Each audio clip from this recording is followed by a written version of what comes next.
Loni Anderson's death thrusts turbulent Burt Reynolds romance back into the spotlight. Though Loni Anderson's talent on screen earned her mega success, her life behind the scenes got just as much, if not more, attention.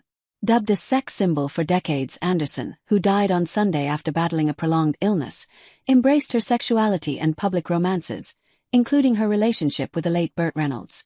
The former couple first met on a talk show and co-starred in Stroker Ace in 1982. Whether this relationship will go any further than it has right now, I have no idea, Reynolds told People that same year. Loni and I are both trying very hard to get acquainted and to like each other without too many explosions and broadsides from the press.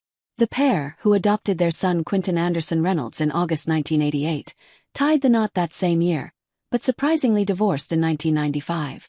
In 2015, Reynolds told People that it was a really dumb move to marry Anderson. "I should have known that you don't marry an actress," he said at the time.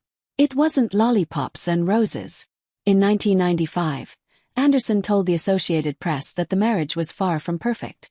"There was pain," she said at the time. "There was some abuse.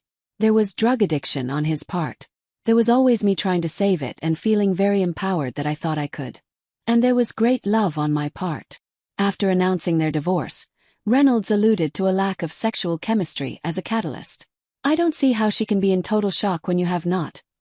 If your husband has not touched you in the biblical sense, in almost 3 years, he said during an appearance Good Morning America Evening Edition at the time.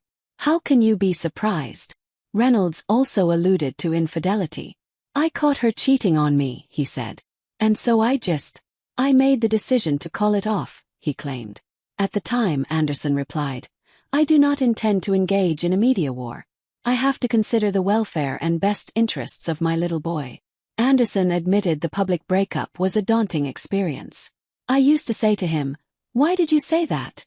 she said in a 2018 interview with Closer Weekly about Reynolds' comments about their relationship to the press. "People don't realize that, in the worst times, we always kept in contact." In 2019, Anderson said she and Reynolds, who died in 2018 from a heart attack, made peace before his death with the help of their son.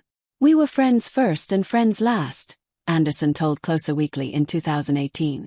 "It's time to move on." The WKRP in Cincinnati. Actress insisted she and Reynolds put aside the hostility they endured when the marriage came to an end for the sake of Quentin. "We have this wonderful child together," she said. "Having a son was a big event in our lives, and so everything revolved around him." According to Closer Weekly, it was Quentin who served as a peacemaker and even brought his parents together one last time before Reynolds passed away. "We went out to dinner and Burt brought me flowers," recalled Anderson.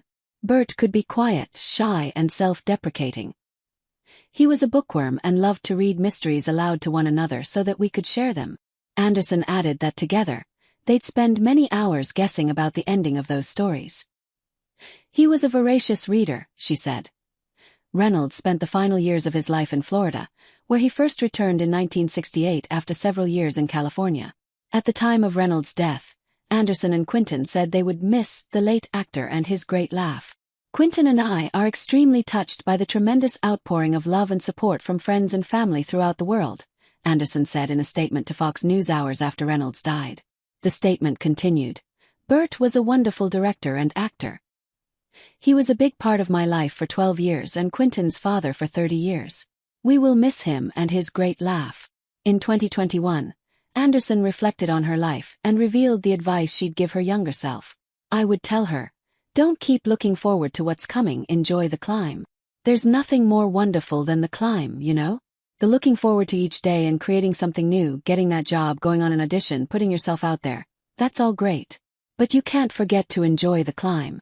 I guess that's the best thing you could do when it comes to your life.